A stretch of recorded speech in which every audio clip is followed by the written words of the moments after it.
আমরা এই জায়গায় 6টি ইনস্টিটিউট অফ মেরিন টেকনোলজি থেকে এসেছি।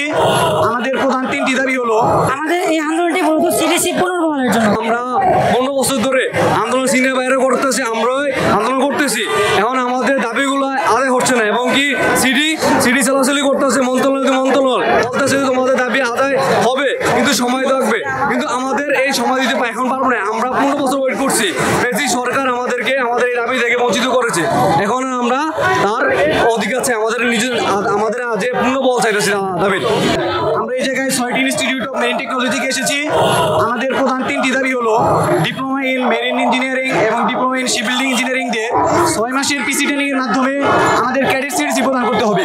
2 নম্বর দাবিটি হচ্ছে যে সকল মন্ত্রণালয়ে ইঞ্জিন সংশ্লিষ্ট বিষয়গুলো রয়েছে সেখানে ডিপ্লোমা ইন মেরিন ইঞ্জিনিয়ার এবং ডিপ্লোমা ইন শিপ বিল্ডিং ইঞ্জিনিয়ারদের উপপ্রকৌশলী এবং সহপ্রকৌশলী হিসেবে আমাদের নিয়োগের সার্কুলারটি প্রদান করতে হবে। এবং 3 নম্বর দাবিটি হচ্ছে আমাদের কলেজে যেমন ইনস্ট্রুমেন্টগুলো রয়েছে সেগুলোর মধ্যে আমাদের উন্নয়ন আনতে হবে।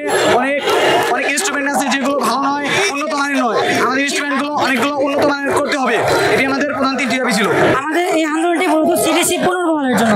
1988 সাল থেকে 2009 সাল পর্যন্ত আমাদেরকে সিটিসি প্রদান করা হতো, কিন্তু দেখা গেল 2009 সালের পর আওয়ামী লীগ সরকার ক্ষমতায় আসার পর আমাদের এই সিটিসিটা বন্ধ হয়ে যায় এবং যার ফলে আমরা এই আন্দোলন প্রায় 2009 সালের পর থেকেই করছি। কিন্তু এরপর বিভিন্ন সময় বিভিন্নভাবে আমাদেরকে সান্ত্বনা দেওয়া হয় বা বিভিন্নভাবে আশ্বাস দেওয়া হয়, কিন্তু বাস্তবায়ন হয় না। এবং সর্বশেষ আমাদের 2024 সালের 28শে অক্টোবর আমাদের প্রবাসী কল্যাণ ও বৈদেশিক কর্মসংস্থান মন্ত্রণালয়ের উপদেষ্টা ডক্টর মোহাম্মদ আসিম নজরুল স্যারের সভাপতিত্বে একটি মিটিং অনুষ্ঠিত হয় এবং ওই মিটিংয়ে সিদ্ধান্ত হয় যে ডিপ্লোমাধারী মেরিন এবং শিপ বিল্ডিং ডিপ্লোমাধারীদের সিটিসি প্রদান করা হবে 6 মাসের পিসি ট্রেনিং এর মাধ্যমে। কিন্তু বর্তমানে এখনো প্রায় কয়েক মাস হয়ে গেছে, কিন্তু এটা কোনো বাস্তবায়ন নাই এবং আমরা কোনো বাস্তবায়ন দেখতে পাচ্ছি না।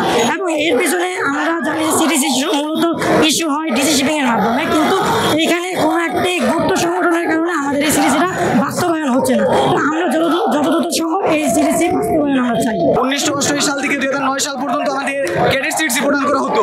এখন এই স্বৈরাচারী আমল থেকে শুরু করে 2009 সাল থেকে এখন পর্যন্ত আমাদের কোনো সিটিসি প্রদান করা হচ্ছে না। এটা প্রদান কারণ হচ্ছে স্বৈরাচারী সরকার আমল থেকে এটা চালু হয়েছে, সিন্ডিকেটের মাধ্যমে ডিসি শপিং যত আছে সবকিছু আমাদের এগুলো থেকে পদত্যাগ করানো হয়েছে। মানে আমাদের ক্যাডেট সিটিসি দেওয়া হচ্ছে না। আগে আমাদের ক্যাডেট সিটিসি দেওয়া হতো।